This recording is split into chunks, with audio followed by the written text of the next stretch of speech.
کے حوالے سے، کیونکہ یہ ذیقعدہ کا آخری عشرہ چل رہا ہے، ذوالحجہ 1441 ہجری شروع ہونے والا ہے، اور اس کے ساتھ مسلمانوں کی ایک بہت بڑی عبادت جڑی ہوئی ہے، عید قربان کی قربانی، سنت ابراہیمی علیہ السلام۔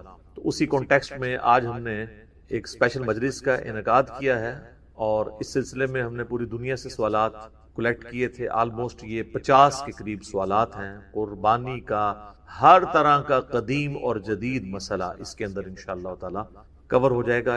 اس مجلس کو دیکھنے کے بعد کوئی ایک بھی ایسی بڑی کیوری نہیں ہوگی قربانی سے ریلیٹڈ انشاءاللہ تعالی جو کسی کی رہ جائے۔ تو اللہ کا نام لے کر 1 to 1 کوسچن آنسر سیشن کا آغاز کرتے ہیں۔ آج انشاءاللہ تعالی ہمارے ندیم ریاض بھائی مجھ سے 1 to 1 سوال کریں۔ جی ندیم۔ بسم اللہ الرحمن الرحیم، اللہم صلی علی محمد وعلی آل محمد۔ علی بھائی، آج کا پہلا سوال ہے، دین اسلام میں عید کی قربانی کے پیچھے کیا حکمت پوشیدہ ہے، اور اسے سنت ابراہیمی علیہ السلام کیوں کہا جاتا ہے؟ دیکھیں جی، یہ جو عید قربان کی قربانی ہے، یہ حضرت ابراہیم علیہ السلام کی یادوں میں سے ایک یاد ہے جو اللہ تعالیٰ نے قیامت تک کے لیے انسانیت میں باقی رکھی۔ قرآن حکیم میں اس کی تفصیلات موجود ہیں، ان کو ڈسکس کرنے سے پہلے ایک میں کرامت عرض کر دوں۔ ہماری آج کی یہ مجلس جو ہے نا، یہ 124 نمبر مجلس، اور یہ اچانک ہی ڈیسائیڈ کیا کہ اب چونکہ قربانی کا مہینہ شروع ہونے والا ہے، ذیقعدہ کا آخری عشرہ چل رہا ہے، اور اس کے فوراً بعد ذوالحجہ 1441 ہجری شروع ہو جائے گا۔ آج کی ہماری یہ اسٹوڈیو ریکارڈنگ 19 جولائی 2020 کی ہے، تو آلموسٹ یہ 21 جولائی کو امید ہے کہ یہ ذوالحجہ کا مہینہ شروع ہو جائے گا۔ تو یہ اچانک سب کچھ ہوا، اور پھر ہم نے پچھلے ہی ویک میں یہ فلوٹ کر دیا اپنے واٹس ایپ گروپس میں کہ پوری دنیا سے سوالات کلیکٹ کیے جائیں تاکہ کوئی سوال باقی نہ رہے۔ یہ 50 کے سوالات ہم اکٹھے کیے، تو میرے دل میں ایک قلق تھا کہ کاش یہ 125 نمبر مجلس ہوتی، کیونکہ یہ ہماری اسپیشل 124 نہ ہو۔ پھر میرے دماغ میں ایک بات آئی کہ میں قرآن حکیم میں کوئی صورت ایسی کھولوں جس میں 124 نمبر آیت مجھے ایسی ملے جس کا تعلق ڈائریکٹلی ابراہیم علیہ السلام کے ساتھ ہو، اگر ڈائریکٹ نہ بھی تو انڈائریکٹلی ہو۔ تو یہ اللہ کی طرف سے کرامت ہوئی کہ سورۃ البقرہ جب میں نے کھولی نا، تو اس کی آیت نمبر 124، اور ہماری آج کی مجلس بھی مجلس نمبر 124، وہ اسپیسیفکلی ابراہیم علیہ السلام کی ساری قربانیوں کو ایک جگہ پہ اللہ تعالیٰ نے ڈسکس کیا ہے۔ سورۃ البقرہ آیت نمبر 124، اعوذ باللہ من بسم اللہ الرحمن الرحیم، وَإِذِ ابْتَلَىٰ إِبْرَاهِيمَ رَبُّهُ بِكَلِمَاتٍ فَأَتَمَّهُنَّ، اور جب آزمایا ابراہیم کو اس کے رب نے جن باتوں، فَأَتَمَّهُنَّ، وہ تمام باتوں میں پورا اترے۔ ابراہیم علیہ السلام کی اللہ تعالیٰ ہمارا جب بھی آزمائش کی گئی، وہ آزمائش میں 100/100 نمبر لے کے کامیاب ہوا۔ قَالَ إِنِّي جَاعِلُكَ لِلنَّاسِ إِمَامًا، یہ اسی آیت ہے۔ تو ہم نے بھی پھر کہا کہ ابراہیم، ہم تمہیں پوری انسانیت کا امام بنائیں گے۔ قَالَ وَمِن ذُرِّيَّتِي، تو انہوں نے عرض کیا، اے اللہ میری اولاد کا کیا بنے؟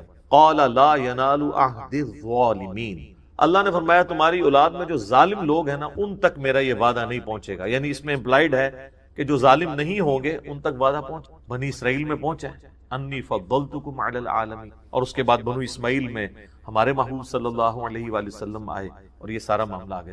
ہم یہ کہتے ہیں ہم دین ابراہیمی کے اوپر ہیں۔ نبی علیہ السلام کو جس دین کی پیروی کا حکم دیا گیا وہ دین ابراہیمی، ملت ابیکم ابراہیم وسماکم المسلمین من قبل وفی ھذا، پیروی کرو ابراہیم علیہ السلام کی ملت کی جس نے تم سے پہلے ہی تمہارا نام مسلم رکھ دیا تھا، اور اللہ نے بھی اس قرآن کے اندر تمہارا نام مسلم۔ ابراہیم علیہ السلام کی زندگی قربانیوں سے پر ہے، اس میں کئی ایک واقعات ہیں جو ہماری اس شریعت کا حصہ ہیں، مختلف عبادات کی رسومات کے طور پہ۔ انہی میں سے ایک عبادت جو ہے وہ حج کی عبادت بھی ہے، اور اس میں اللہ تعالیٰ نے قربانی کی سنت کو قیامت تک کے لیے باقی رکھا۔ اسپیسیفکلی تو یہ حج والوں سے ریلیٹڈ ہے۔ اب جو لوگ حج کے لیے نہیں جا سکتے، صاحب استطاعت نہیں، تو ان کے لیے پوری دنیا میں سنت ابراہیمی کو جاری کر دیا گیا عید قربان کی قربانی کی صورت میں۔ تو اس کے پیچھے جو اللہ تعالیٰ نے ایک ظاہری سبب بنایا حضرت ابراہیم علیہ السلام کی قربانی کا، اس کا ذکر سورہ الصافات کی آیت نمبر 100 سے آنورڈ موجود ہے۔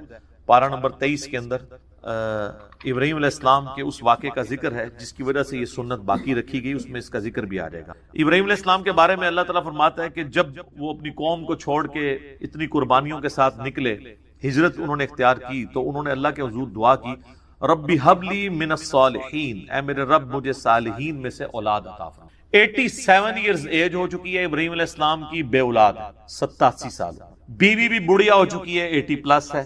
اب وہ اللہ سے دعا کر رہے ہیں اللہ مجھے اولاد دے۔ 87 سال کی عمر میں ان کو اولاد ملتی ہے، اور وہ بچہ جب 12 سال کا ہوتا ہے، چلنے پھرنے کے قابل ہوتا ہے ان کے ساتھ۔ ابراہیم علیہ السلام کے بڑھاپے کا سہارا، 99 ایئرز ان کی ایج ہو چکی، اس وقت اللہ تعالیٰ کی طرف سے ایک حکم آ جاتا ہے انتہائی آزمائش کا۔ تو اللہ تعالیٰ ہمارا فبشرناہ بغلام حلیم، ہم نے انہیں ایک حلم والے بچے کی بشارت دی، بڑا صابر بچہ تھا۔ فلما بلغ معہ السعی، جب وہ ان کے ساتھ چلنے پھرنے کے قابل ہوا، یعنی 12 سال کی اس کی عمر ہوئی۔ اب یہ بچہ کون سا ہے اس میں اختلاف ہے، ایٹ لیسٹ مسلمانوں میں اہل سنت اور اہل تشیع تو اس پہ متفق ہیں آلموسٹ آج کی ڈیٹ میں، کہ یہ حضرت اسماعیل علیہ السلام ہے، جن کی نسل سے ہمارے محبوب صلی اللہ علیہ وآلہ وسلم پیدا ہوئے۔ لیکن اہل سنت میں ہی ایسے ائمہ ہیں جو یہ مانتے ہیں کہ اس سے مراد حضرت اسحاق ہے، اور یہودیوں کا بھی یہ موقف ہے۔ بلکہ المستدرک الحاکم میں آپ کو کئی ایک روایتیں بھی ایسی ملیں گی، اگرچہ ان کی سند صحیح نہیں ہے لیکن اہل سنت کی کتابوں میں تو موجود ہے۔ اور اس سے بھی بڑھ کر امام طبری، ابن جریر طبری، جو اہل سنت کے پہلے مفسر ہیں، پہلے 300 سال کے مسلمانوں میں آتے ہیں، انہوں نے جو تفسیر ابن جریر جسے طبری کی تفسیر کہا جاتا ہے، اس میں انہی آیات کے کانٹیکسٹ میں وہ تو وثوق کے ساتھ کہتے ہیں کہ ذبیح اللہ جو ہے حضرت اسحاق ہے۔ اس حوالے سے سب سے جو انٹلیکچوئل بحث ہے وہ آپ کو تفہیم القرآن میں ملے۔ مولانا مودودی نے قرآن حکیم کی آیات سے ڈائریکٹلی تو ظاہر ثابت نہیں ہوتا، انڈائریکٹلی قرائن کے ذریعے ثابت کیا ہے کہ موسٹ پروبیبل ذبیح اللہ جو ہیں حضرت اسماعیل علیہ السلام۔ اس کے باوجود ہمارے اسلاف میں بعض لوگ حضرت اسحاق کو ذبیح اللہ مانتے ہیں، جس طرح کہ یہودیوں میں۔ اس سے کوئی فرق نہیں پڑتا، کیونکہ اس میں اصل میں بتایا جا رہا ہے کہ یہ ابراہیم کی قربانی ہے، چاہے ان کا وہ بیٹا اسحاق تھا، اسماعیل تھا، اس سے کوئی فرق نہیں پڑتا، اصل ابراہیم کے لیے امتحان تھا، اسی پہ ایمفسائز کیا۔ تو اللہ تعالیٰ ہمارا جب چلنے پھرنے کے قابل ہوا، قال یا بنی، تو ابراہیم علیہ السلام نے کہا اے میرے بچے، انی ارا فی المنام، میں نے خواب میں دیکھا ہے۔ یاد رکھیے گا نبیوں کا خواب وحی الہی ہوتا ہے، بخاری مسلم دونوں میں حدیث ہے کہ نبوت کا 46واں حصہ ہے خواب، انبیاء کے خواب میں شیطانوں کو دخل نہیں۔ انی اذبحک فانظر ماذا ترى، میں یہ دیکھ رہا ہوں کہ میں تمہیں خواب میں نے دیکھا کہ میں تمہیں ذبح کر رہا ہوں، تو بتاؤ تمہاری کیا رائے ہے۔ اب ظاہر ہے وہ بھی نبی کا بچہ تھا، اسے پتا تھا کہ جب نبی کو خواب دکھایا گیا تو اللہ تعالیٰ پریکٹیکلی یہ قربانی چاہتا۔ ظاہر ہے کہ اب وہ اس ماں کی اولاد ہے کہ جس کو بیابان میں سورہ ابراہیم میں آتا ہے کہ حضرت ابراہیم علیہ السلام ایک بالکل بیابان جگہ میں مکے کے اندر چھوڑ کے چلے گئے اللہ تعالیٰ کی توکل کے اوپر۔ قال یا ابت افعل، انہوں نے کہا اے میرے ابا جان کر گزری ما تؤمر، جس کا اللہ نے آپ کو حکم دیا۔ ستجدونی انشاءاللہ من الصابرین، انشاءاللہ آپ مجھے صابروں میں پائیں گے، آپ کو جو آپ کے رب کا حکم ہے وہ کر گزر۔ اللہ اکبر۔ فلما اسلما وتلہ للجبین، جب ان دونوں نے سر تسلیم خم کیا۔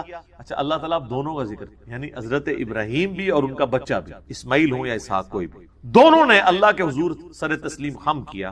وَتَلَّهُ لِلْجَبِينِ، اور ماتھے کے بل لٹا دیا حضرت ابراہیم نے اپنے بچے۔ ماتھے کے بل اس لیے لٹایا کہ کہیں غلطی سے میری نظر بھی چہرے کی طرف نہ پڑے اور شفقت پدری جو ہے وہ کہیں پہ ٹریگر نہ کر جائے، تو میں دیکھوں بھی نہ۔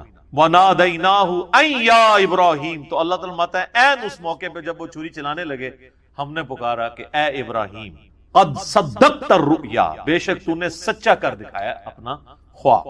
انا کذالک نجزی المحسنین، بے شک ہم اس طریقے سے ہی جزا دیا کرتے ہیں محسنین کو۔ یعنی حضرت ابراہیم نے تو اپنے بچے کی لائف اور اپنی وہ محبت سٹیک پہ لگا دی تھی، بس وہ آخری لمحہ تھا نا، ادھر تک اللہ تعالیٰ لے آیا ایج کے اوپر جا کے۔ ان ھذا لہو البلاء المبین، اللہ تعالیٰ فرما رہا ہے یہ بہت ہی بڑی آزمائش تھی جو ہم نے ابراہیم پہ ڈالی۔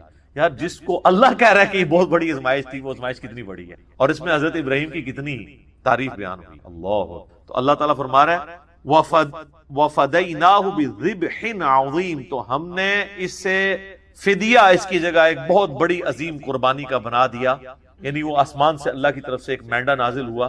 وَتَرَكْنَا عَلَيْهِ فِي الْآخِرِينَ، اور ہم نے اس سنت کو باقی رکھا آنے والوں میں۔ سلام علی ابراہیم، سلامتی ہو ابراہیم۔ کذالک نجزی المحسنین، اسی طریقے سے ہم اپنے نیکوکار بندوں کو بدلہ دیا کرتے ہیں۔ انہو من عبادنا المؤمنین، بے شک وہ ہمارے عبادت گزار بندوں، خاص بندوں میں سے تھے۔ وبشرناہ باسحاق نبیا من الصالحین، اور ہم نے بشارت دی پھر انہیں اسحاق کی جو صالحین نبیوں میں سے تھا۔ اسی کے تحت اعوذ باللہ من الشیطان الرجیم، بسم اللہ الرحمن الرحیم۔ وَأَتِمُّ الْحَجَّ وَالْعُمْرَةَ لِلَّهِ، اور پورا کرو حج اور عمرے کو اللہ کی رضا کی خاطر، یعنی جب تم نے کوئی نیت کی ہوئی ہے تو اس کو پورا کرو۔ پلس یہ ہے کہ جب کسی پر حج کسی کے اوپر فرض ہو جائے گا تو پھر وہ اس میں ڈیلے نہ کرے، فوراً سے پہلے اس حج کو ادا کرنے کی کوشش کرے، کیونکہ اسلام کے جو 5 بنیادی فرائض ہیں ان میں ایک حج بھی، جو بخاری اور مسلم دونوں میں حدیث ہے کہ اسلام کی بنیاد 5 چیزوں پہ ہے۔ ان میں سے پہلی چیز اس بات کی گواہی دو کہ لا الہ الا اللہ محمد رسول اللہ صلی اللہ علیہ وسلم۔ اس کے بعد نماز کو قائم کرنا، زکوٰۃ دینا، استطاعت ہو تو اللہ کی راہ میں حج کرنا، اور رمضان کے مہینے کے روزے رکھنا۔ حج سے ریلیٹڈ میں نے ڈیٹیل ڈسکشن کر دی ہے 4 لیکچرز کے اندر، مسئلہ نمبر 54A B۔ اے جو تھا وہ عمرے سے متعلق تھا، بی جو ہے وہ حج سے ریلیٹڈ، اور سی اور ڈی جو ہے وہ قبر رسول صلی اللہ علیہ وآلہ وسلم کی حاضری سے ریلیٹڈ۔ اس میں بھی میں نے یہ آلموسٹ ساری آیات کور کی تھی۔ وَأَتِمُّ الْحَجَّ وَالْعُمْرَةَ لِلَّهِ، پورا کیا کرو حج اور عمرے کو اللہ کے لیے۔ فَإِنْ أُحْصِرْتُمْ، پھر اگر تم گھر جاؤ، فَمَسْتَيْسَرَ مِنَ الْهَدْيِ، تو جو قربانی کا جانور آسانی سے میسر ہو اس کو آگے بھیج دو۔ وَلَا تَحْلِقُوا رُؤُوسَكُمْ حَتَّى يَبْلُغَ الْهَدْيُ مَحِلَّهُ، اور اپنے سروں کو اس وقت تک مت منڈواؤ، حلق کروانا ہو یا قصر کروانا ہو، دونوں صورتیں، اس وقت تک مت کرو جب تک کہ وہ جو ہدی کا جانور ہے وہ اپنی جگہ پر نہ پہنچ جائے، یعنی قربان گاہ پہ۔ جب تک ہدی کا جانور قربان نہ ہو جائے منا کے اندر جا کے، اس وقت تک تم اپنے بالوں کو منڈوا نہیں سکتے۔ آپ کو پتہ ہے کہ نبی علیہ السلام کی مبارک زندگی میں بھی ایک اس طرح کا واقعہ ملتا ہے ہمیں صحیح بخاری میں ڈیٹیل کے ساتھ، سورۃ الفتح میں بھی ذکر ہے، یہاں پر بھی اشارتاً اس کا ذکر آ رہا ہے کہ نبی صلی اللہ علیہ وآلہ وسلم نے 6 ہجری میں ارادہ کیا تھا عمرے کا، اور اس کے لیے آپ صلی اللہ علیہ وآلہ وسلم آلموسٹ 1500 صحابہ جانصار صحابہ کا لشکر لے کر نکلے تھے، لیکن راستے میں ہی آپ کو روک دیا گیا تھا، اور آپ صلی اللہ علیہ وآلہ وسلم نے بھی صلح کے اوپر آمادگی کر دی ان شرائط کے اوپر جو بظاہر اس وقت مسلمانوں کے خلاف تھی۔ ان میں سب سے بڑا ایشو تو یہ تھا کہ اس سال آپ کو ہم عمرے کی اجازت نہیں دیں گے، اگلے سال آپ آئیں گے، اور 3 دن کے لیے اہل مکہ جو ہے وہ مکہ چھوڑ کر پہاڑیوں پہ شفٹ ہو جائیں گے، آپ لوگ آ کے انڈیپینڈنٹلی اپنی ایکٹیویٹیز پرفارم کر۔ تو لہٰذا وہ جو عمرہ تھا اس کی قضا پھر آپ علیہ السلام نے نیکسٹ ایئر میں 6 ہجری کے اندر صلح حدیبیہ ہوگی، حدیبیہ کے مقام کے اوپر بخاری میں بڑی ڈیٹیل حدیث ملتی ہے۔ اب اس میں جب یہ چیز طے پائی تو اب ظاہر صحابہ کرام نے تو احرام بھی پہنا ہوا تھا، احرام تو اس وقت تک نہیں کھولنا جب تک قربانی کا جانور ذبح نہ ہو جائے، اور باقی ایکٹیویٹیز بھی پرفارم کرنی تھی۔ تو جب یہ صلح ہو گئی تو آپ صلی اللہ علیہ وآلہ وسلم نے صحابہ کو حکم دیا کہ اپنے احرام کھول دو، یہیں پر جانور کو ذبح کرنے کے بعد اپنے احرام کھول دو اور باقی یہیں پہ حاصل کر لو، اگلی دفعہ آئیں گے۔ لیکن صحابہ کرام میں سے کوئی بھی نہیں اٹھا۔ نبی علیہ السلام نے اس بات کو ریپیٹ کیا لیکن کوئی کھڑا نہیں ہوا۔ آپ علیہ السلام اپنے حجرے میں آئے تو اس سفر میں آپ کے ساتھ آپ کی بیوی تھی سیدہ ام سلمہ، تو نبی علیہ السلام نے فرمایا کہ میں نے اس طرح اپنے صحاب سے یہ بات کی ہے، ان سے تو کوئی بھی نہیں اٹھا۔ تو انہوں نے کہا یا رسول اللہ ان کو ان کے حال پہ چھوڑ دیں، آپ خود اپنے جانور کو یہاں پہ قربان کریں، اپنا احرام کھول دیں، یہ خود بخود آپ کو فالو کریں گے۔ صحابہ کرام کو تھوڑا کافروں پر غصہ بھی تھا، پلس وہ اس امید میں بھی تھے کہ شاید کوئی نیا حکم آ جائے، ہمیں قتال کی اجازت مل جائے۔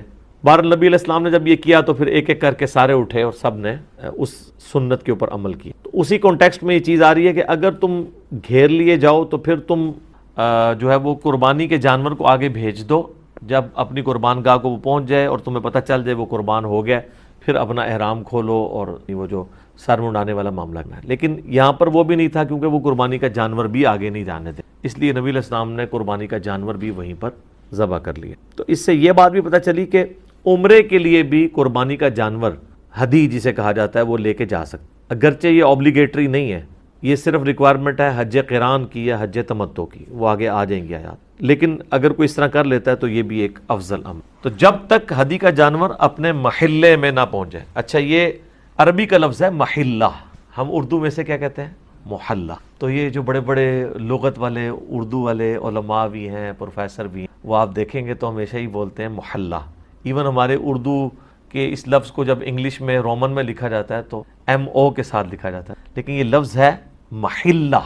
لیکن اس میں کسی غلطی نہیں نکالنی چاہیے. اس کی وجہ ہے کہ اگرچہ یہ لفظ غلط بولا جا رہا ہے لیکن اردو میں مستعمل ہے، اردو میں چلتا ہے. الٹا محلہ بولنے سے کوئی اور ہی نہ کوئی چیز سمجھ لے اس کو. ٹھیک ہے.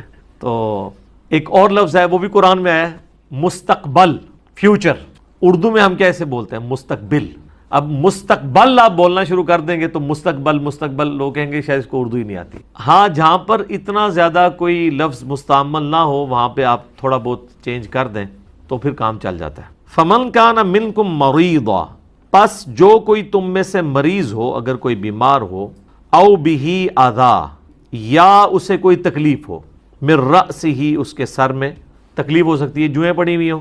ظاہر ہے اتنے بڑے بڑے بال رکھے ہوتے تھے عرب کے لوگوں نے. اس کانٹیکسٹ میں بخاری میں حدیث ہے، کعب بن عجرہ کہتے ہیں کہ میں نبی علیہ السلام کے ساتھ تھا تو میرے بال بڑے گھنے تھے، اس میں جوئیں پڑ گئیں. تو اور جوئیں وہ کہتے ہیں اتنی زیادہ پڑی کہ وہ کپڑوں پہ گرتی تھی. تو نبی علیہ السلام نے جب میری حالت دیکھی تو حضور نے مطلب آپ کو بھی ترس آیا.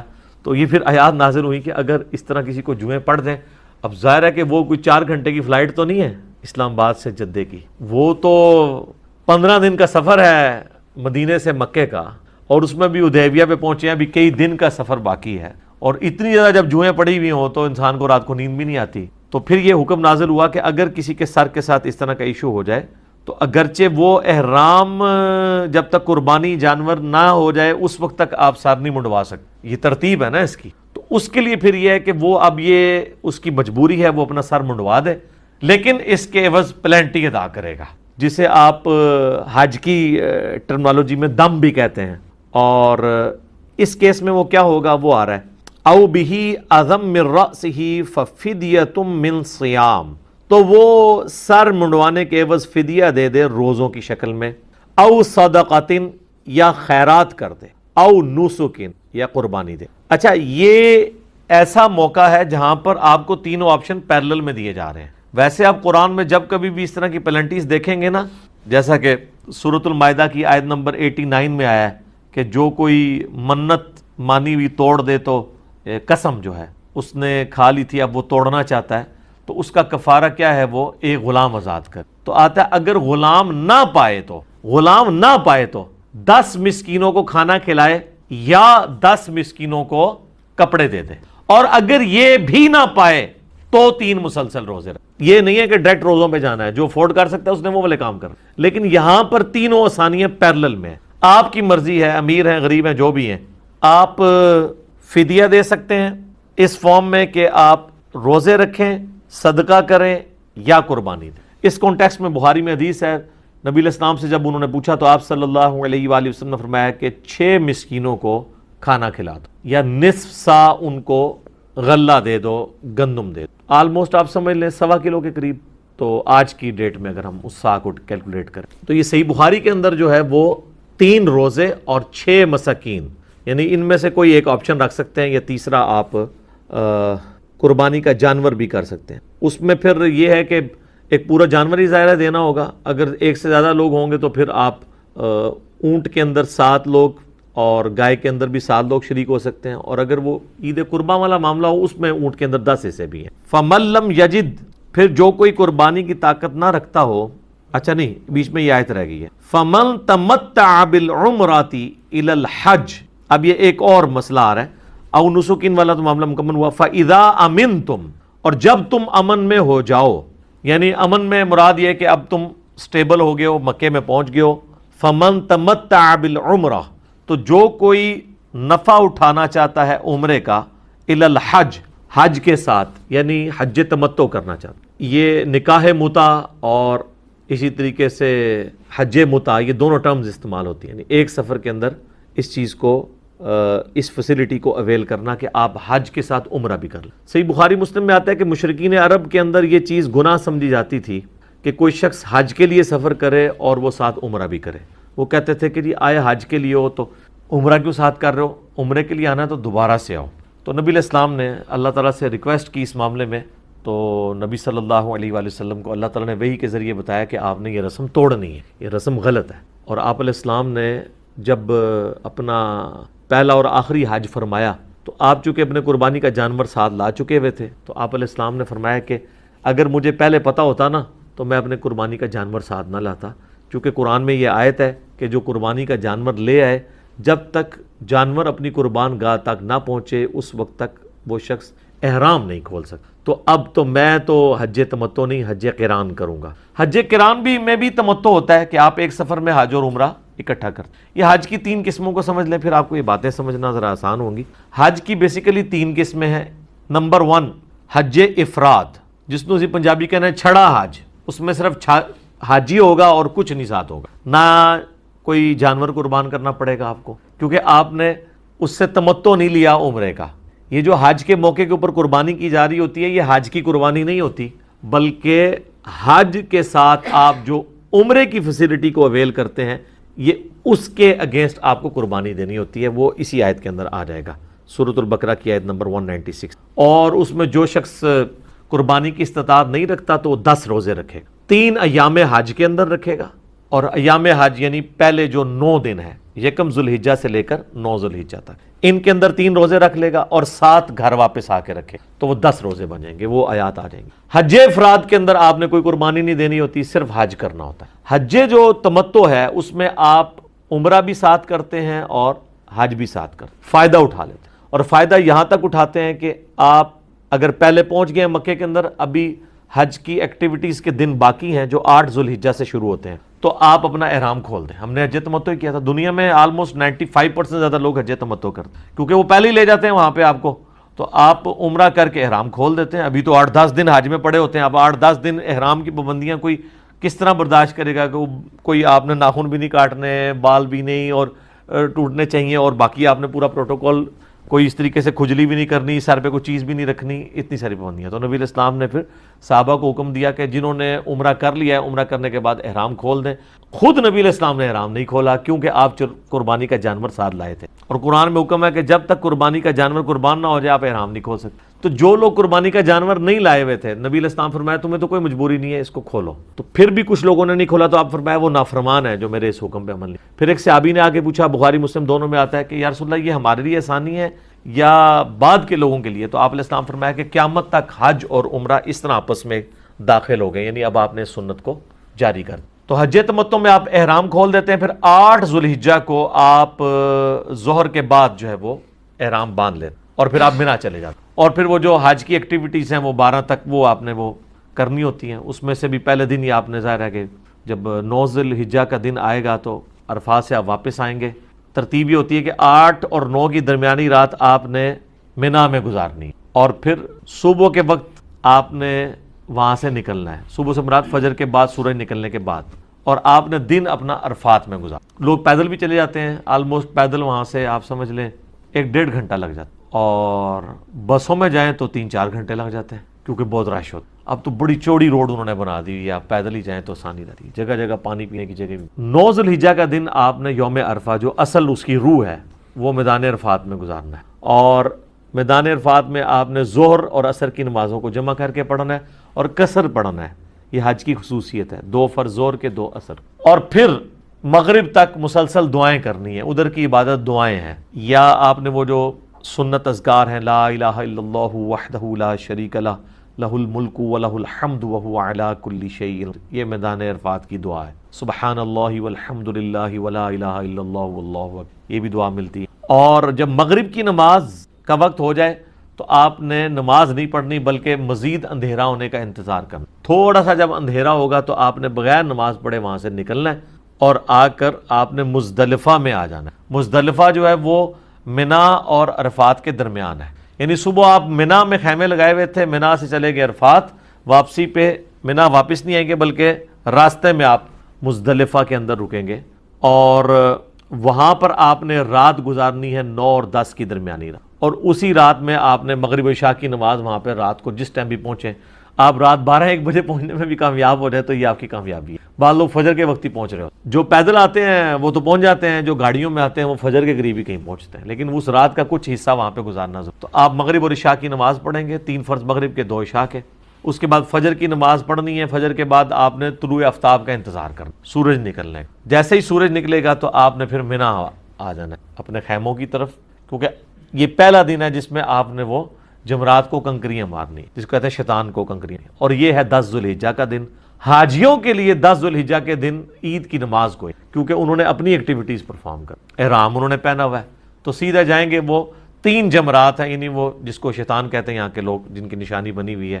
منا سے آپ کعبے کی طرف جائیں تو سب سے پہلے ایک چھوٹے والا آئے گا، پھر درمیانے والا، اور اینڈ پہ بڑے والا آتا ہے جو کعبے والی سائڈ کی۔ تو پہلے دن آپ نے پہلے 2 کو کنکریاں نہیں مارنی ہوتی ہیں، بلکہ تیسرے والے کو مارنی ہوتی، اور اس کے لیے جو کنکریاں آپ نے آندہ دنوں میں بھی مارنی ہے نا، وہ آپ نے مزدلفہ سے ہی چننا سننا، وہ پلاسٹک کے شاپنگ بیگ میں وہیں سے چھوٹی چھوٹی کنکریاں جمع کر لیتے، یعنی وہ اتنی کنکریاں ختم نہیں ہوتی، اتنے لوگ حج کرتے ہیں، پھر بھی ہو سکتا ہے وہاں پھکوا بھی دیتے ہوں، وہ وہاں سے اٹھا کے دوبارہ، ادروائز تو ظاہر ہے پرابلم ہو، لاکھوں لوگوں نے اگر اتنی کنکریاں اٹھانی ہیں اور فالتو ہی اٹھانی چاہیے، کہیں نشانہ رہ جاتا ہے تو پھر وہ یہ نہ واپس آنا پڑ جائے 4-5 کلومیٹر، ٹھیک ہے، تو لوگ فالتو لے کے چلتے ہیں، لیکن اٹھانی وہیں سے ہے سنت، یہ نہیں کہ وہاں سے کوئی اٹھا کے کسی کی لے کے مارنی، درمیانی سی چنے کی سائز کی۔ اور وہی وہ مقام ہے جہاں پہ آپ کو پتا بڑی بھگدڑ مچا کرتی تھی، بڑے لوگ شہید ہوتے تھے، اب تو خیر وہ انہوں نے اس کو کئی سٹوریز بنا دی ہے اور ٹائمنگ ڈسکس اس طرح کی ہوئی ہے انہوں نے ڈسٹریبیوٹ کے، لوگ آسانی کے ساتھ یہ کام۔ پہلے دن مسئلہ نہیں ہوتا، کیونکہ پہلا دن تو آپ کے پاس پورا ہوتا ہے نا کنکریاں مارنے کے لیے، صبح کے وقت آپ جا کے مار سکتے، بس کنکریاں مارتے ہی آپ نے پھر قربانی کرنی ہے، قربانی کرنے اگر خود چلے گئے پھر تو پورا دن ہی لگ جائے گا، تو بہتر یہ ہے کہ کسی ایک بندے کو ہائر کریں جس کو آپ سارے گروپ کے جانور لے کے دے دیں، اسے فون پہ بتا دیں، یا اگر بینک میں جمع کروایا تو بینک والوں نے آپ کو ٹائمنگ دی ہوتی ہے، اس کے مطابق آپ قربانی ہو جائے گی۔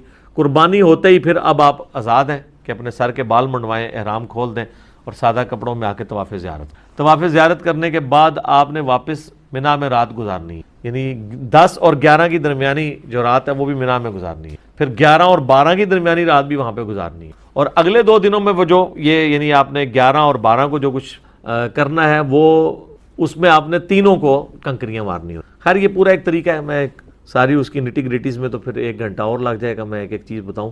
اوورال میں آپ کو بتا رہا ہوں کہ حج تمتع میں یہ ہوتا ہے کہ آپ نے احرام کھول دینا ہوتا ہے عمرہ کر کے، اور دوبارہ 8 ذوالحجہ کو باندھنا ہوتا ہے۔ قران میں یہ ہے کہ آپ نے احرام چلاتے رہنا ہے حتیٰ کہ آپ ساری حج کی ایکٹیویٹی پرفارم کرتے ہوئے وہاں تک پہنچے۔ تو نبی علیہ السلام نے حج قران کیا تھا، لیکن وہ بھی تمتع کی ایک شکل ہے کہ آپ نے نفع تو اٹھا لیا ہے، تو اس کے لیے قربانی ضرور دینی ہوتی ہے، وہ اب آگے ذکر آ جائے گا۔ فمن تمتع بالعمرہ، جو کوئی نفع اٹھائے گا عمرے کا، الی الحج، حج کے ساتھ، یعنی حج قران کرے یا حج تمتع کرے، فمستیسر من الہدی، تو جو اسے قربانی کا جانور میسر ہو وہ دے گا۔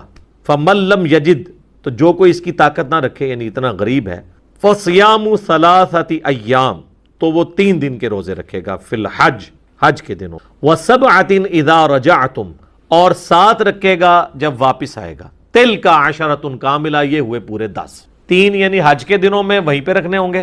حج کے دن کون سے ہیں؟ 1 ذوالحجہ سے لے کے 9 ذوالحجہ، اور 10 کو تو آپ روزہ نہیں رکھ سکتے، منع ہے۔ بہتر تو ہے کہ 9 ذوالحجہ کبھی نہ آئے، لیکن اگر مجبور کہ 2 کلمات زبان پر بہت ہلکے ہیں لیکن میزان عمل پر بہت بھاری ہے، سبحان اللہ وبحمدہ، سبحان اللہ العظیم۔ پھر بخاری میں یہ بھی آیا کہ اگر اس سے کوئی بہتر تسبیح ہوتی تو اللہ تعالیٰ فرشتوں کو سکھاتا، فرشتوں کی بھی تسبیح یہی ہے، اور دوسری فارم میں بھی آئی ہے، سبحان اللہ، الحمدللہ، لا الہ الا اللہ، اللہ اکبر۔ یہ کلمات اللہ تعالیٰ کو بہت زیادہ پسند۔ 100 دفعہ روزانہ سبحان اللہ پڑھ لیا، تمہیں 100 غلام آزاد کرنے کا ثواب ملے۔ سر روزہ اگر آپ توڑ بیٹھیں تو 1 غلام آزاد کرنا پڑتا ہے، تو 100 روزوں سے بھی کے برابر، یہ آپ سمجھ لیں۔ 100 دفعہ الحمدللہ پڑھ لیا کرو، تمہیں 100 گھوڑے اللہ کی راہ میں جہاد کے لیے بھیجنے کا ثواب۔ 100 دفعہ اللہ اکبر پڑھ لیا کرو، تمہیں 100 اونٹ اللہ کی راہ میں بھیجنے کا، قربان کرنے کا، نہر کرنے کا ثواب ملے۔ 100 اونٹ، سر 1 اونٹ کی قیمت آلموسٹ 2-2.5 لاکھ روپے، کروڑوں روپے کا وظیفہ ہے جی، ملینز آف ڈالرز کا یہ وظیفہ ہے فری میں۔ اور 100 دفعہ لا الہ الا اللہ پڑھ لیا کرو، یہ زمین و آسمان کے درمیان جتنا فاصلہ ہے اس کو ثواب سے بھر دے۔ سر لا الہ الا اللہ کے پھر برابری کون کر سکتا؟ وہ حدیث بطاقہ ہے نا، کاغذ کے پرزے والی حدیث جامع ترمذی میں، کہ ایک شخص کے 99 دفاتر گناہوں کے کھولے جائیں گے اور نامہ مال تل رہا ہوگا تو اللہ تعالیٰ فرمائے گا میں کسی کے ساتھ ناانصافی نہیں کرتا. دوسری طرف ایک کاغذ کا ٹکڑا ڈالا جائے گا جس پہ لا الہ الا اللہ لکھا ہوگا. وہ شخص کہے گا یہ ایک ٹکڑا کیا کر سکتا، بس وہ رکھنے کی دیر ہوگی، وہ پڑھنا بھاری ہو جائے گا. اللہ کے نام سے تو وزنی کوئی چیز نہیں ہو سکتی. اسے کہتے ہیں کاغذ کے پرزے والی حدیث. اس کے لیے جنت کا حکم ہو جائے گا. لا الہ الا اللہ کا مقابلہ نہیں. تو یہ 4 وظیفے ہیں، سبحان اللہ، الحمدللہ، اللہ اکبر، لا الہ الا اللہ. یہ اتنا محبوب وظیفہ ہے کہ جو سنن نبی داؤد میں، جامع ترمذی میں صلاۃ و تسبیح والی حدیث ہے، اس میں 300 دفعہ کون سے کلمات پڑھے جاتے ہیں؟ یہی سبحان اللہ والحمدللہ ولا الہ الا اللہ واللہ اکبر. بس اتنا ہی پڑھنا ہوتا ہے. یہ ولا حول ولا قوت الا باللہ کی حدیثیں الگ سے ہیں، لیکن صلاۃ و تسبیح میں اتنا ہی پڑھنا ہوتا ہے، 4 کلمات. حتیٰ کہ صحیح مسلم میں حدیث ہے، نبی علیہ السلام نے فرمایا یہ 4 کلمات مجھے ہر اس چیز سے بڑھ کر محبوب ہیں جن پہ سورج طلوع ہوتا ہے. یعنی دنیا اور جو کچھ دنیا کے اندر ہے اس سے بڑھ کر مجھے یہ چیز محبوب ہے کہ میں یہ 4 کلمات کہہ لوں،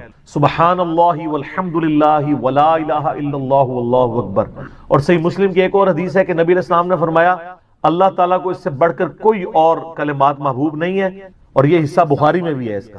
اور اس میں اللہ تعالیٰ کی طرف سے کوئی پابندی نہیں ہے، تم ان کی ترتیب بھی بدل سکتے ہو. یعنی سبحان اللہ کے بعد آپ اللہ اکبر پڑھ لیں، پھر لا الہ الا اللہ، کوئی فرق نہیں. یہ ایک اوپن چیز. آپ یوں بھی کر سکتے ہیں کہ پہلے 100 دفعہ پڑھ لیں سبحان اللہ سبحان اللہ سبحان اللہ، الحمدللہ الحمدللہ الحمدللہ، اللہ اکبر، کیونکہ را کو پھر لام سے ملائیں گے، اللہ اکبر اللہ اکبر اللہ اکبر، لا الہ الا اللہ لا الہ الا اللہ لا الہ الا اللہ. اور یوں بھی پڑھ سکتے ہیں، وہ زیادہ بہتر ہے، سبحان اللہ والحمدللہ ولا الہ الا اللہ واللہ اکبر. کیونکہ اکبر پہ وقف کریں گے، ورنہ یہ سبحان اللہ تو الحمدللہ ہی پڑھ نہیں سکتے آپ، کیونکہ الحمدللہ الحمدللہ بنے گا کانٹینیوس. جیسے اللہ اکبر اللہ اکبر اللہ اکبر، تو وقف کرنا پڑے گا سوائے سبحان اللہ کے. سبحان اللہ یہ تو پڑھ سکتے ہیں، لیکن الحمدللہ کو الحمدللہ وقف کرنا پڑے گا. اللہ اکبر اگر ملائیں گے تو اللہ اکبر را کو لام سے، تو اس کی بجائے اتنی مشکل میں نہ پڑے. سبحان اللہ والحمدللہ ولا الہ الا اللہ واللہ اکبر. ایک تسبیح پڑھ لے، 4 وظیفے 100 دفعہ ہو جائیں گے، کیونکہ نبی علیہ السلام نے اجازت دے دی ہے نا، آگے پیچھے دائیں بائیں کچھ بھی کر سکتے ہو. اور یہ ترتیب تو صلاۃ و تسبیح میں موجود ہے. نبی علیہ السلام نے کلمات پڑھے بھی ہیں. آپ کو پتا ہے تبلیغی جماعت والے 3 وظیفے بتاتے ہیں، ویسے بڑی سمجھداری سے ہی کسی نے وہ ڈیوائز کیے ہوئے ہیں. 100 دفعہ وہ یہ بتاتے ہیں سبحان اللہ والحمدللہ ولا الہ الا اللہ واللہ اکبر. وہ ساتھ وہ بتاتے ہیں ولا حول ولا قوت الا باللہ، وہ بھی پڑھ سکتے ہیں. وہ بھی صحیح بخاری میں رات کو اٹھتے وقت کی دعا ہے. ہل علی العظیم تک بھی پڑھ سکتے ہیں، وہ ابن ماجہ میں موجود ہے. میرا ایک یوٹیوب پہ کلپ ہے 6 کلموں کا ثبوت، تو میں نے بتایا 4 کلمے ثابت ہیں، 2 مولویوں کے لکھے ہوئے ہیں آخری والے جو. تو بلکہ وہ میرا بیٹا تو وہ اس کے وہ کورس میں آیا تو اس نے وہ 2 یاد ہی نہیں کیے، تو اس کو ماں کہہ رہی یاد کرو، کہتی ثابت، وہ کہتا ثابت ہی نہیں ہے تو کیوں سارے یاد کر. ہم ریکویسٹ کریں گے، ہمارے پاس بھی وہ کورس اسلامیات کا جو ہے نا اس کو ریویو کرنے کے لیے بھیجا ہوا ہے ہماری اکیڈمی میں انہوں نے، تو ہم اس میں ان کو ریکویسٹ کریں گے کہ یہ آخری 2 کلمے نکال دیں، پہلے 4 کلمے ثابت ہیں. وہ تو ثابت ہی نہیں ہے، تو خام خواہ لوگوں کو آپ رٹا رہے ہیں. الٹا جن لوگوں کی شادی ہونے والی ہوتی ہے وہ بیچارے ٹینشن میں پڑے ہوتے ہیں 6 کلمے یاد کریں، حالانکہ کلمے کے ساتھ تو کوئی تعلق ہی نہیں اس کے. تو یہ جو صلاۃ و تسبیح کے اندر بھی پڑھا جاتا ہے، لیکن اس میں لا حول ولا قوت الا باللہ نہیں. وہ تو لادہ سے بخاری مسلم میں حدیث ہے کہ جنت کے خزانوں میں سے ایک خزانہ ہے لا حول ولا قوت الا باللہ. تو آپ پڑھنا چاہتے ہیں ضرور پڑھیں. اس میں وظیفے کے طور پہ آپ پوری تسبیح اس کی پڑھ لیں بے شک. تو تبلیغ جماعت والے یہ بتاتے ہیں 100 دفعہ درود شریف بتاتے ہیں اور 100 دفعہ استغفار بتاتے ہیں. بہت انٹلیکچوئل چیز ہے. یہ وظیفہ اتنا کمال ہے کہ آپ کے ہر فرض نماز کے بعد یہ وظیفہ نبی علیہ السلام نے مشروع کیا ہے. مسلم شریف میں حدیث ہے ہر فرض نماز کے بعد یہ وظیفہ پڑھنے والا کبھی نامراد نہیں جاتا. 33 دفعہ سبحان اللہ، 33 دفعہ الحمدللہ اور 34 دفعہ اللہ اکبر. اور ایک حدیث میں ہے مسلم شریف کی کہ جو پڑھے 33 دفعہ سبحان اللہ، 33 دفعہ الحمدللہ، 33 دفعہ اللہ اکبر اور 100 کا عدد پورا کرنے کے لیے پڑھ لے لا الہ الا اللہ وحدہ لا شریک لہ لہ الملک ولہ الحمد وہو علی کل شیء قدیر. 100 کا عدد اس سے بھی پورا کر سکتے ہیں اور 100 کا عدد اللہ اکبر کہہ کے بھی پورا کر سکتے ہیں، تو اس کے سارے گناہ معاف کر دیے جائیں گے، اگرچہ سمندر کی جھاگ کے برابر ہی کیوں نہ ہو. لیکن وہ صغیرہ گناہ، کبیرہ گناہ صرف توبہ سے معاف ہوتے ہیں. وہ صحیح مسلم میں حدیث ہے کہ اگر بڑے گناہوں سے بچا جائے تو ایک جمعے سے دوسرا جمعہ، ایک رمضان سے دوسرا رمضان، اور ایک نماز سے دوسری نماز درمیان کے گناہوں کا کفارہ بن جائے گی۔ لیکن جو نماز ہی نہیں پڑھتا تو جمعہ پڑھتا رہے تو وہ تو بڑے گناہوں سے نہیں بچا ہوا نا۔ مسلم شریف میں حدیث ہے بندے کے کفر اور اسلام کے درمیان فرق نماز ہے۔ یہ نہ ہو کہ ایک رمضان پڑھ لے، اگر رمضان کے بیچ چلے سارے، نہیں نہ، اس طرح نہیں ہوگا۔ تو یہ وظیفہ اتنا کمال ہے، بخاری مسلم دونوں میں حدیث ہے۔ کچھ غریب صحابہ حضور کے پاس ہے، یا رسول اللہ ہر مقابلے میں ہم برابری کر لیتے ہیں امیر اصحاب کی، وہ روزے رکھتے ہیں ہم بھی روزے رکھ لیتے ہیں، وہ نمازیں پڑھتے ہیں ہم بھی نمازیں پڑھ لیتے ہیں، وہ جہاد کرتے ہیں ہم بھی جہاد کر لیتے ہیں، ایک معاملے میں آ کے ہم مارے جاتے ہیں۔ قرآن میں بار بار ہے اللہ کی راہ میں خرچ کرو، ہم تو خود ہی غریب ہیں، تو آپ ہمیں کوئی اس کا حل تجویز کریں۔ تو آپ فرمایا میں تمہیں ایک ایسی چیز بتاتا ہوں کہ تم ان کی برابری کر لو گے، تم ہر فرض نماز کے بعد 33 دفعہ سبحان اللہ، 33 دفعہ الحمدللہ، 34 دفعہ اللہ اکبر پڑھ لیا کرو۔ یہ بخاری مسلم دونوں میں۔ کچھ دنوں کے بعد پھر وہ حاضر ہوئے، یا رسول اللہ وہ تو امیر صحابہ کو بھی پتہ چل گیا، وہ بھی یہی کچھ پڑھ رہے ہیں، اب ہم کیا کریں؟ تسی تک لو جناب، تسی گرین کارڈ دے تے بلو کارڈ دے چکر پہ ہو، دنیا دے آخرت کے نہیں۔ صحابہ کرام آخرت کے بلو اور گرین کارڈ کی بات کر، تو نبی علیہ السلام مسکرائے، آپ نے فرمایا ذالک فضل اللہ یؤتی من یشاء، یہ اللہ کا فضل ہے، میں تو اللہ کا فضل نہیں روک سکتا۔ تو ظاہر ہے گیون سرکمسٹانسز اللہ کے دیے ہوئے ہیں، اس کے اندر آپ بیسٹ پرفارم کریں۔ اللہ کے فضل کو تو کوئی روک نہیں لگا سکتا، کوئی یہ نہیں کہہ سکتا کہ جی وہ یعنی تیرے ہوتے جنم لیا ہوتا کیوں نہیں ہوا، ہو سکتا ہے ابو جہل ہی ہوتا۔ تو جس حال میں اللہ نے رکھا ہے اسی کو آپ بہتر سمجھیں۔ تو اس طرح کی کئی احادیث ہیں جو ان وظیفوں کو سپورٹ۔ اچھا مسلم شریف میں ایک حدیث میں یہ بھی آیا کہ 10 دفعہ سبحان اللہ، 10 دفعہ الحمدللہ اور 10 دفعہ اللہ اکبر۔ اگر کسی کے پاس ٹائم تھوڑا ہے نا تو فرض نماز کے بعد یہ بھی پڑھ سکتے، 10 دفعہ بھی وظیفہ یہ والا کیا جا سکتا۔ ایک بڑی دقت انگیز حدیث، ہمارے یوسف بھائی نے اس پہ کلپ بھی بنایا ہے، صفین کی راتوں میں، بخاری مسلم دونوں میں حدیث ہے۔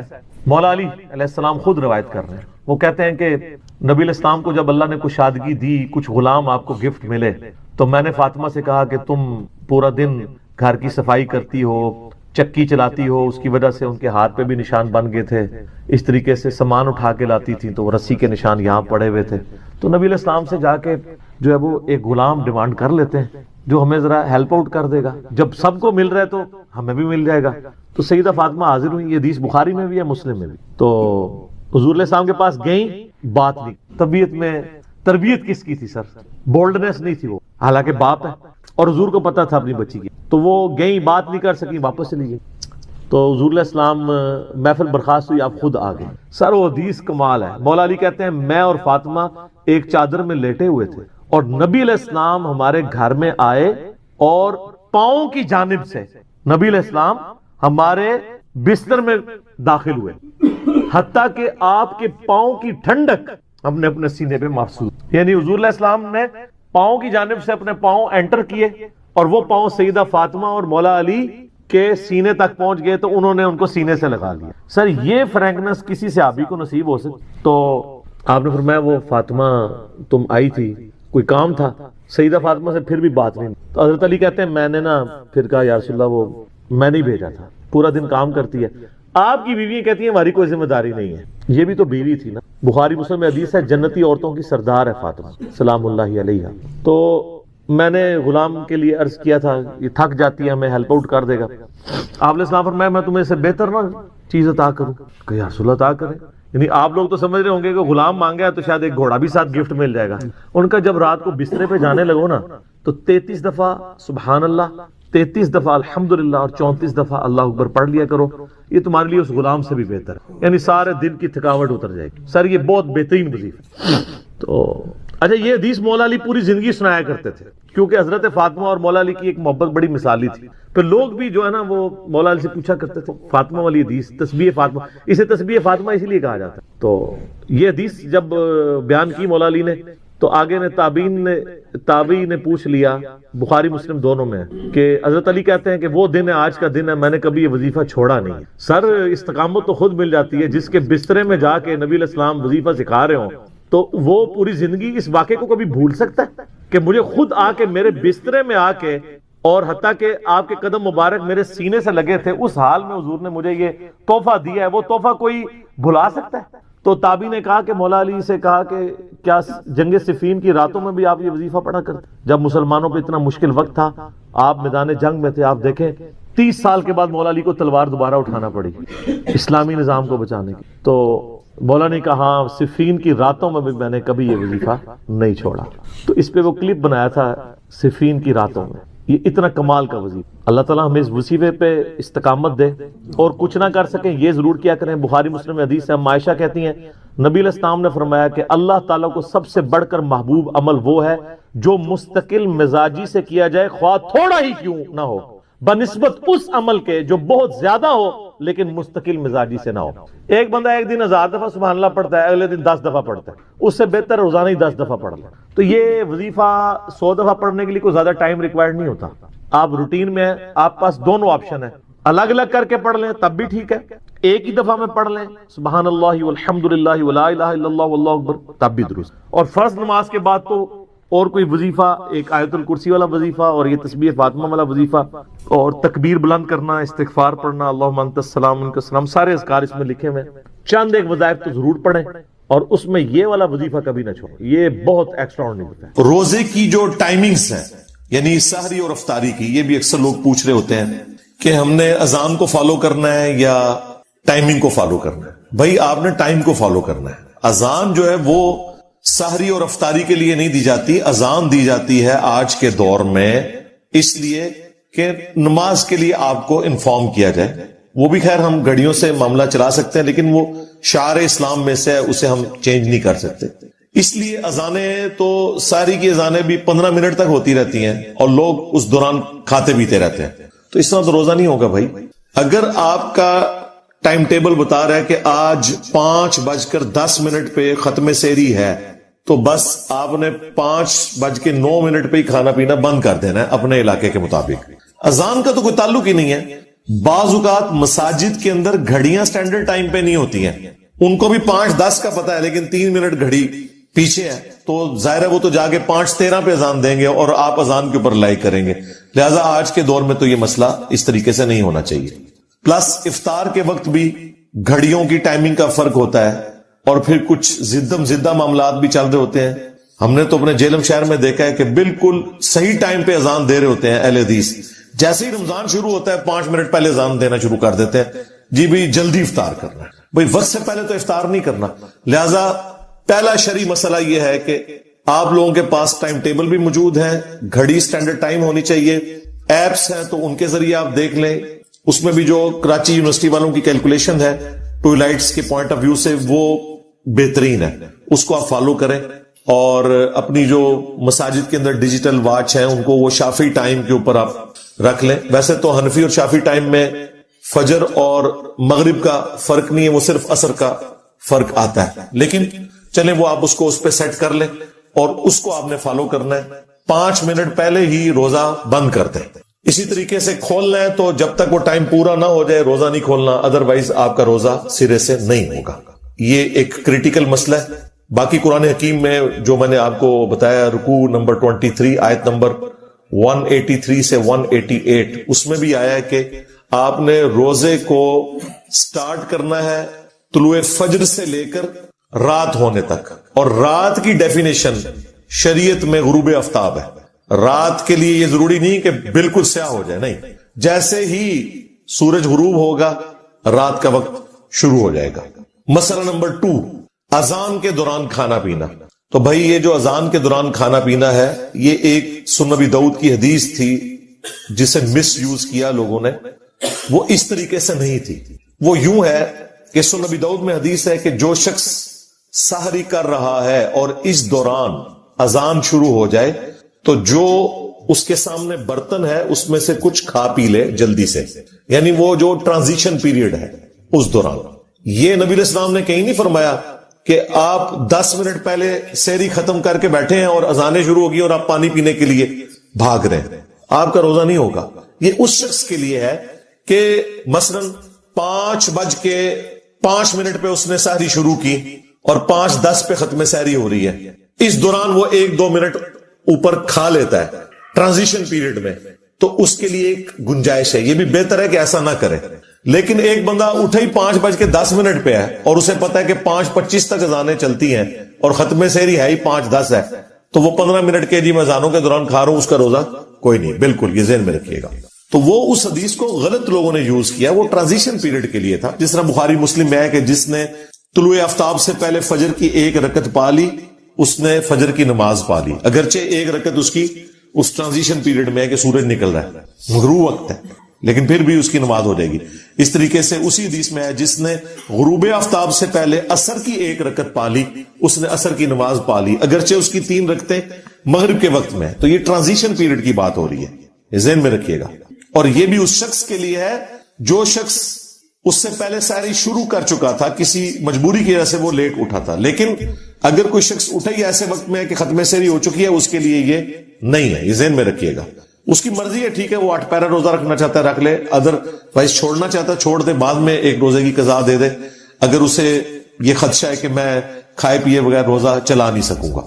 بخاری مسلم میں حدیث ہے کہ جب حضرت بلال اذان دیں تو تم کھانا پینا ترک نہ کرو، کیونکہ وہ لوگوں کو اٹھانے کے لیے اذان دیتے ہیں، اور جب عبداللہ ابن ام مکتوم اذان دیں تو تم فوراً کھانا پینا ترک کر دو، کیونکہ وہ ایک نابینا شخص ہیں، جب تک انہیں کوئی یہ نہ بتائے کہ طلوع فجر ہو چکی ہے، یعنی ختم سحری کا وقت ہو گیا ہے، اس وقت تک وہ اذان نہیں دیتے، تو جیسے ہی وہ اذان دیں فوراً کھانا پینا چھوڑ دو۔ اس زمانے میں اذان کے ذریعے بتایا جاتا تھا کہ ختم سحری ہو چکی ہے، تو ظاہر ہے کہ وہ اتنا ایکوریٹ تو نہیں ہوتا ہوگا جتنا آج کل ہے، آج کل تو ہم سیکنڈز تک بتا سکتے ہیں، لہذا ان کے اوپر تو وہ والی گرفت اس انداز میں نہیں ہو سکتی، لیکن آج ہمیں پوری کی پوری کیلکولیشنز پتہ ہے، لیٹ لانگ کے ذریعے عام سافٹ ویئرز کے اندر بھی 1.5-2 لاکھ شہروں کے نمازوں کے ٹائم اور سحری اور افطاری کے ٹائم لکھے ہوتے ہیں، ظاہر ہے وہ نمازوں والے ٹائم ہے نا، فجر کا وقت جب داخل ہوتا ہے وہ ختم سحری ہے، اور جب مغرب کا وقت شروع ہوتا ہے وہ غروب آفتاب ہے، وہاں پہ آپ نے روزہ کھولنا ہے، لہذا آج کے دور میں تو ایز سچ یہ کوئی مسئلہ نہیں رہا۔ مسئلہ نمبر 3، اگر کوئی شخص غلطی سے مغرب سے پہلے روزہ کھول لے تو اس کا روزہ باطل ہو جائے گا، بعد میں ایک روزے کی وہ قضا دے گا۔ صحیح بخاری میں آتا ہے کہ نبی الاسلام کے زمانے میں کافی گہرے بادل آگے مغرب میں، تو اس وقت تو گھڑیوں والا سلسلہ ہی نہیں تھا، تو اسما بنت ابی بکر کہتی ہیں کہ ہم نے روزہ کھول لیا اور بعد میں سورج نکل آیا۔ اس زمانے میں علم غیب نہیں تھا ہوتا اصل میں، ہاں آپ کو انہوں نے کہانی کروائی ہوئی ہے جی، کوئی بڑے سے بڑا غوث قطب ابدال بھی ہو، وہ ایک صحابی کے گھوڑے کے قدموں کی حاک نہیں ہے، اور غوث قطب ابدال تو پوری کائنات کو اس طرح دیکھ رہے ہیں جیسے ہتھیلی کے اوپر دانا۔ یار میں صحابہ کرام کی حضرت ابوبکر کی بیٹی کی بات کر رہا ہوں، ٹھیک ہے، جو صحابی ہیں، حضرت زبیر کی بیوی ہیں، عبداللہ ابن زبیر کی والدہ ہیں، وہ کہہ رہی ہیں کہ ہم نے روزہ کھولا اور بعد میں سورج نکل آیا۔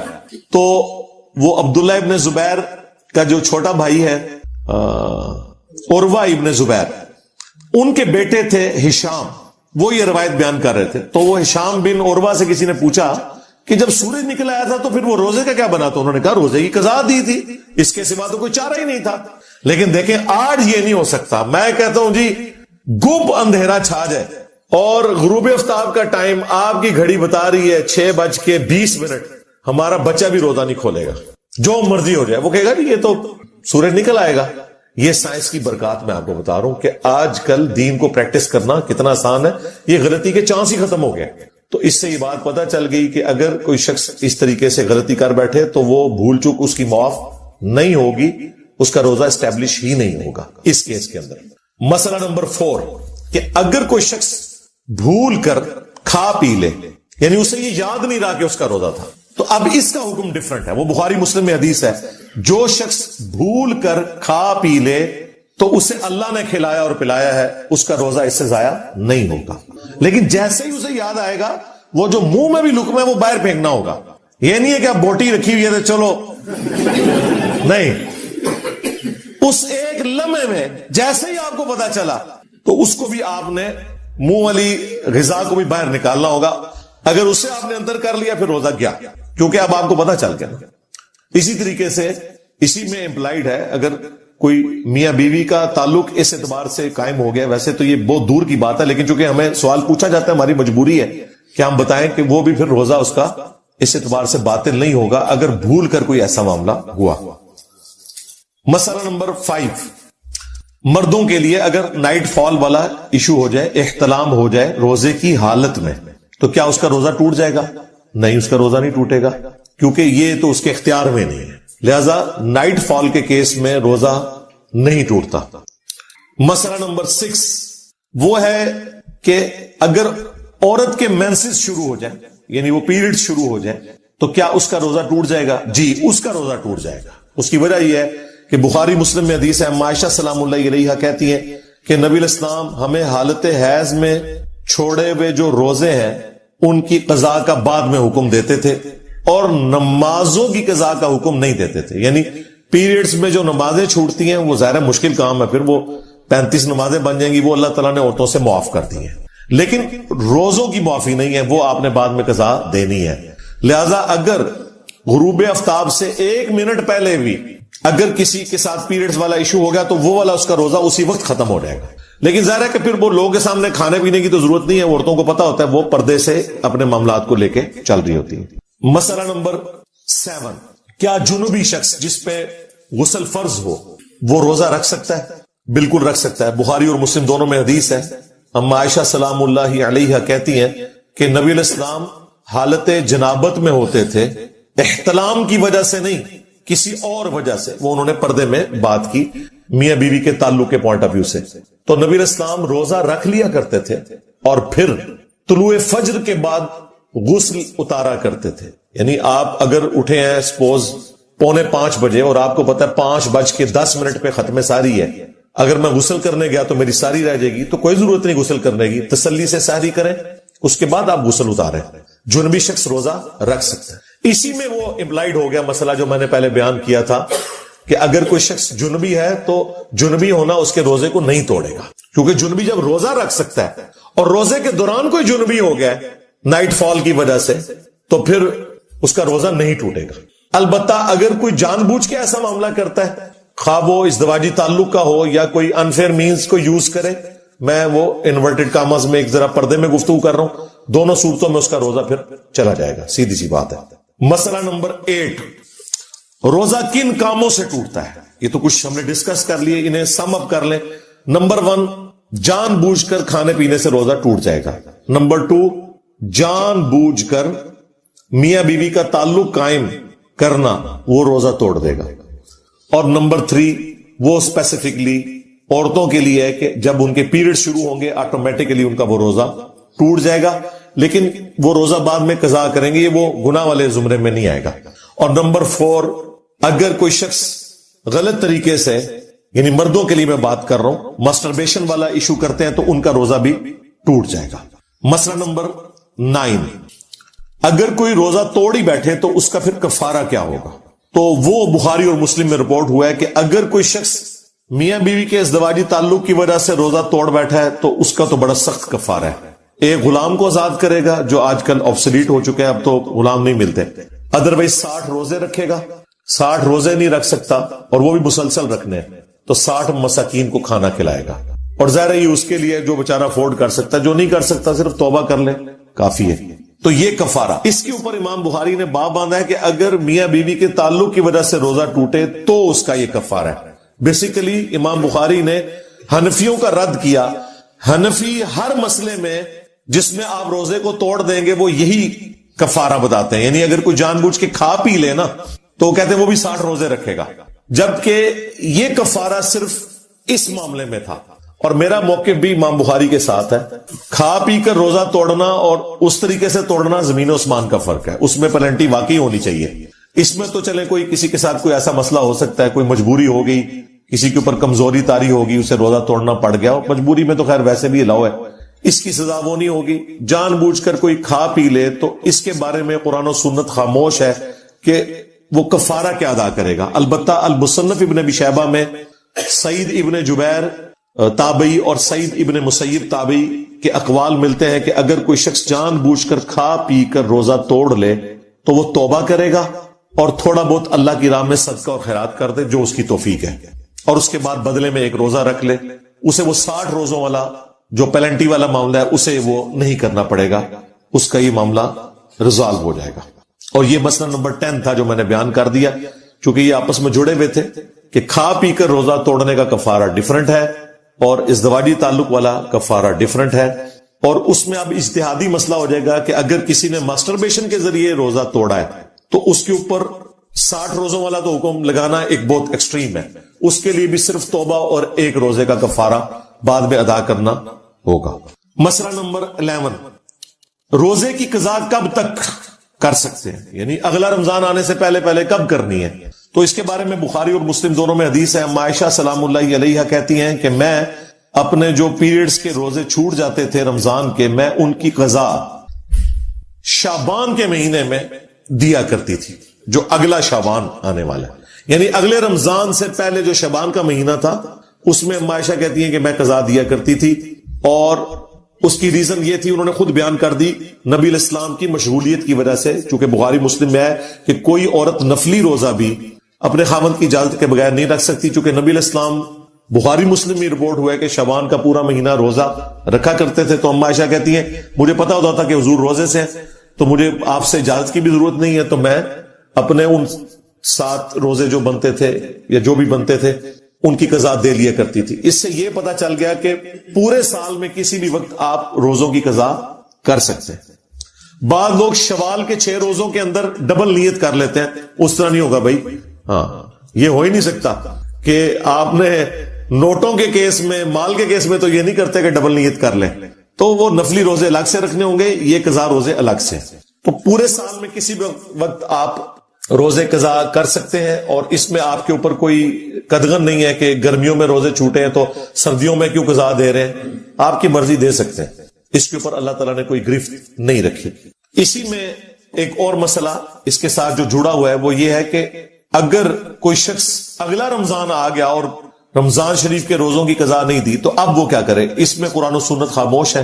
البتہ سنن کبریٰ البیہقی میں حضرت ابو ہریرہ کا فتویٰ ہے کہ اگر اگلا رمضان بھی آ گیا تو اب اگر کوئی شخص پچھلے رمضان کے روزوں کی قضا اس رمضان کے گزرنے کے بعد کرے گا تو وہ پھر ڈبل کام کرے گا، روزے کی قضا بھی اور ہر اس روزے کے بدلے فدیہ بھی دے گا، جو قرآن میں ہے مسکین کو 1 وقت کا کھانا کھلانا یا اس کے ایکویلنٹ رقم دے دینا، وہ بھی دے گا۔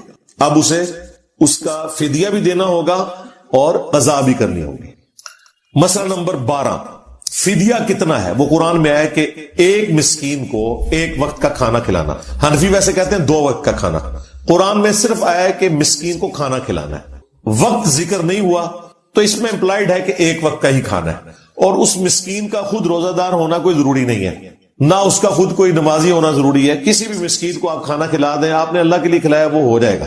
اور یہ بھی آپ کر سکتے ہیں کہ 1 سے زیادہ روزے ہیں تو مختلف مساکین کو جمع کر کے کھانا کھلا دیں، یا روزانہ کے اعتبار سے، لیکن قرآن میں آیا کہ آپ نے وہ کھانا جو آپ خود اوسطاً استعمال کرتے ہیں نا، وہ والا کھانا آپ نے کھلانا ہے۔ وہ آپ کھانا بھی کھلا سکتے ہیں، ہنڈیا میں سے ایک بندے کا سالن شام کے وقت اور ساتھ 2 روٹیاں جو بھی مانگنے والا آئے اس کو دے دیا تو وہ ہو گیا، یا کسی غریب کے گھر بھجوا دیا، یا اس کے ایکویلنٹ آپ کوئی رقم بھی بھجوا سکتے ہیں، وہ آپ کو اللہ تعالیٰ نے اس حوالے سے آسانی دی ہوئی ہے۔ بخاری میں تو آتا ہے کہ انس بن مالک جب بوڑھے ہو گئے تھے نا تو وہ روزے نہیں رکھ سکتے تھے، 100+ ان کی ایج ہو گئی تھی، تو وہ مساکین کو اپنے گھر بلا کر گوشت کے ساتھ کھانا کھلایا کرتے تھے، یعنی اعلیٰ درجے کا کھانا کھلاتے تھے کہ میں اللہ کی راہ میں خیرات کر رہا ہوں، اس لیے اعلیٰ درجے کا کھانا میں دوں گا۔ اور پھر وہ آیت پڑھتے تھے قرآن حکیم کی سورۃ البقرہ کی کہ وہ لوگ جو مشکل سے روزہ رکھنے کے اوپر قادر ہیں تو وہ فدیہ دے سکتے ہیں مساکین کو۔ مسئلہ نمبر 13 کہ جو پریگننٹ حاملہ عورت ہے اور دودھ پلانے والی عورت، اس کے روزوں کا کیا مسئلہ ہوگا؟ قرآن حکیم میں تو اللہ تعالیٰ نے 2 طرح کے لوگوں کو اجازت دے دی کہ وہ روزے بعد کی دنوں میں گنتی پوری کر لیں جو چھوڑیں گے۔ نمبر 1 مسافر اور نمبر 2 مریض۔ لیکن جامع ترمذی، سنن ابی داؤد، سنن نسائی اور سنن ابن ماجہ میں موجود ہے نبی علیہ السلام نے مریضوں کے ساتھ ساتھ حاملہ عورت اور دودھ پلانے والی عورت کو بھی اجازت دی ہے کہ وہ اپنے روزوں کو مؤخر کر سکتی ہے بعد میں رکھنے کے لیے۔ تو یہ بہت بڑی آسانی ہے۔ اور اسی میں ایک کریٹیکل مسئلہ جڑا ہوا ہے، ایک عورت پریگننٹ تھی، اس کے روزے چھوٹ گئے 1 سال کے، پھر 2 سال تک وہ دودھ پلاتی رہی، 3 سال کے روزے چھوٹ گئے، پھر وہ پریگننٹ ہو گئی، یہ تو عموماً